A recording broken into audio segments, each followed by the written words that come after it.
Delhi high court ने POCSO act पर सख्त टिप्पणी करते हुए कहा, पॉक्सो कानून का मकसद है यौन शोषण रोकना, सहमति से बने रोमांटिक रिश्तों को अपराध बनाना बिल्कुल भी नहीं है।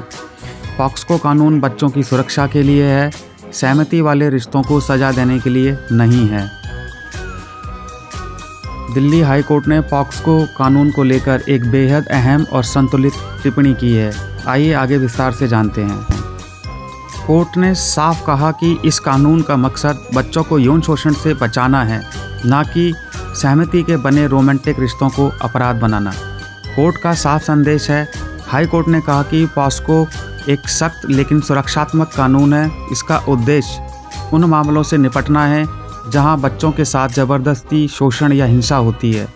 लेकिन अगर किशोर किशोरी आपसी सहमति से रिश्ते बनाते हैं तो हर मामले में इसे अपराध मानना कानून की मूल भावना के खिलाफ हो सकता है।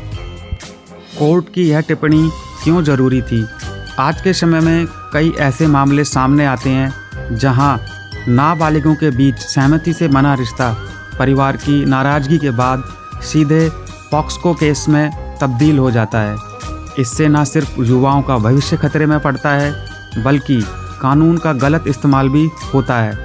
न्याय और संवेदनशीलता पर जोर देते हुए कोर्ट ने संकेत दिया कि कानून लागू करते समय मामले की परिस्थितियों को समझना ज़रूरी है। हर केस में एक ही तराजू से फैसला नहीं किया जा सकता। असली पीड़ितों को सुरक्षा मिले, लेकिन बेवजह किसी को अपराधी ना बनाया जाए। पॉक्सो एक्ट 2012 का पूरा नाम है protection of children from sexual offence act, यानी लैंगिक अपराधों से बालकों का संरक्षण अधिनियम।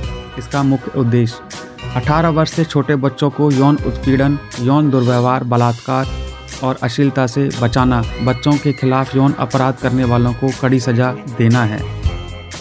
दोषी पाए जाने पर उम्र कैद तक की सजा भी हो सकती है। National crime record bureau (NCRB) और अन्य रिपोर्ट्स के अनुसार साल 2020 में लगभग 47,221 पॉक्सो मामले दर्ज हुए। इसी तरह के आंकड़े 2019 समेत पिछले वर्षों में भी दर्ज होते रहे हैं। समय के साथ मामलों की संख्या बढ़ी है, खासकर जागरूकता और रिपोर्टिंग के कारण, लेकिन इनमें से केवल एक छोटे से हिस्से में ही दोषी ठहराए जाते हैं मुजरिम, और कुछ ही को सज़ा मिल पाती है। इस तरह के मामलों में एक ध्यान देने की बात यह भी है कि आंकड़ों से पता चलता है पॉक्सो मामलों की कन्विक्शन रेट, दोषी ठहरने की दर काफ़ी कम है। कई रिपोर्टों में इसे 14 से 19% तक बताया गया है। इसका मतलब यह नहीं कि सभी बाकी मामले फर्जी हैं, बल्कि कोई सबूत ना मिलने, जांच पड़ताल की खामियों या कानूनी तकनीकी कारणों में बरी हो जाते हैं। कुछ मामलों में अदालतों ने फर्जी शिकायतें भी मानकर उन्हें खारिज कर दिया है। तो यहाँ एक सवाल उठता है, क्या पॉक्सो एक्ट के फर्जी मामले भी सामने आते हैं? तो इसका जवाब है हाँ। अदालतों, मीडिया रिपोर्ट्स और हाई कोर्ट की टिप्पणियों में यह बात सामने आई है कि कुछ पॉक्सो केस दुर्भावनापूर्ण या फर्जी हो सकते हैं। फर्जी मामलों के पीछे क्या आम कारण होते हैं? न्यायालयों और शोधों से पता चला है कि कुछ मामलों को गलत तरीके से दर्ज करने के पीछे कई मकसद या दुरुपयोग शामिल हो सकते हैं, जैसे कि निजी दुश्मनी या प्रतिशोध, पारिवारिक विवाद या अलग अलग झगड़े, रिश्तों में तनाव या ब्रेकअप, शादी और संपत्ति से जुड़े विवाद, मानहानि या बदनामी का कारण। इसलिए अदालतें और पुलिस कभी कभी मामलों की कठोर जांच और साक्ष्यों की समीक्षा के बाद ही आगे बढ़ती हैं। इसमें सुप्रीम कोर्ट की सोच और सुझाव क्या हैं?